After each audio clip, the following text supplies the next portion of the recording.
After years of waiting, 4-inch iPhone diehards finally have a reason to upgrade. Apple stuck with the design of the iPhone 5S but packed in all the goodness of the 6S into the brand new iPhone SE. Hey guys, Rex here with iDrop News, and today I'm reviewing the latest iPhone from Apple. So let's get going.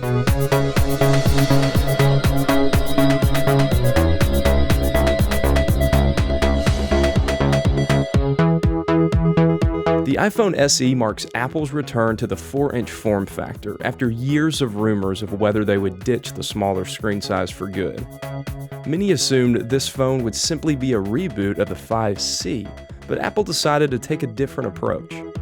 Instead of another plastic body with last year's specs, the iPhone SE features a premium build with flagship power on the inside.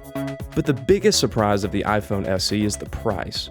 Apple managed to slash the entry-level price tag of the SE to a mere $399, well below the starting point of the iPhone 5C a few years ago.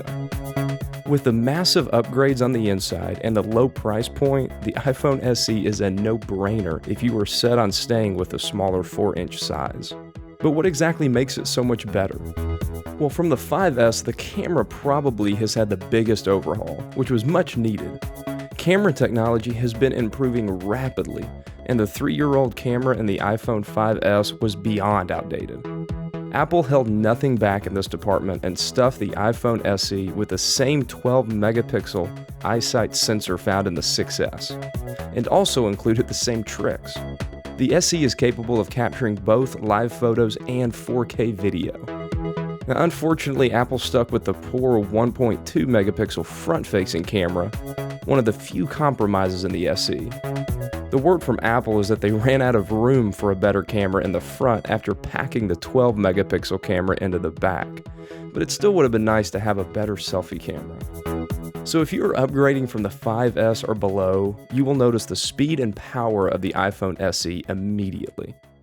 The combination of Apple's A9 chip, the smaller screen, and 2 GB of RAM make the difference between the SE and the 5S absolutely night and day, especially in terms of speed and, more importantly for most people, battery life. Now, the battery life is impressive on the SE, especially when you consider Apple only added slightly more battery compared to the 5S, from 1,560 mAh up to 1,624 mAh. However, the improved internals and iOS 9 features make battery life a non-issue for the SE. From a design perspective, there's not too much to say since Apple recycled the same look and feel from the 5 series iPhones all the way down to the volume controls and the power button being located on the top of the device. But that's not necessarily a bad thing. There will always be a place for iconic design, and many people, including myself, consider the iPhone 5 design to be the most attractive Apple's ever released. Compared to Apple's other recent iPhones, the SE sure does fit snug in the palm of one hand. And I immediately realized how nice it is to be able to reach every part of the screen one-handed. Along with the smaller size, the chamfered edges also made me feel much more secure holding the SE, especially compared to the 6S Plus I normally carry around, which I constantly worry about dropping. Another compromise with the SE is the screen. I'm sure to save money, Apple stuck the same LCD and digitizer layer found on the iPhone 5S into the SE.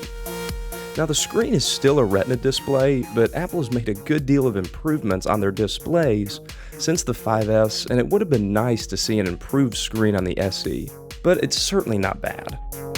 The only other things absent from the SE compared to Apple's other flagship iPhones is 3D Touch, which is arguably the least important missing feature here, and the newest version of Touch ID. Now, 3D Touch is certainly cool, and it could take off more over the next few years, but right now, it's a feature that I've more often forgot about on the 6S Plus than I've actually used.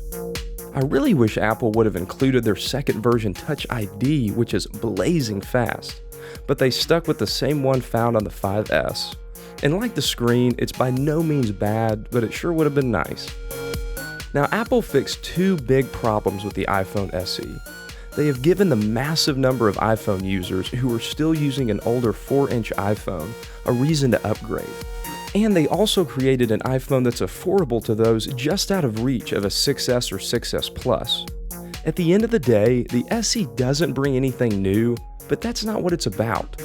Ultimately, it's a brilliant business move by Apple, and they've managed to create a flagship quality iPhone for a fraction of the price, something they failed to do with the iPhone 5C. If you've been waiting for Apple to give you a reason to upgrade from your iPhone 5 or 5S, this is it. And if you're an iPhone 6S user who upgraded just so you wouldn't miss the latest features from Apple, this iPhone is tempting if you miss the 4-inch form factor. Well, that does it for this one. Let us know in the comments what you think of the iPhone SE, and as always, keep it locked right here to iDrop News for more, and I'll catch you guys in the next one. Later.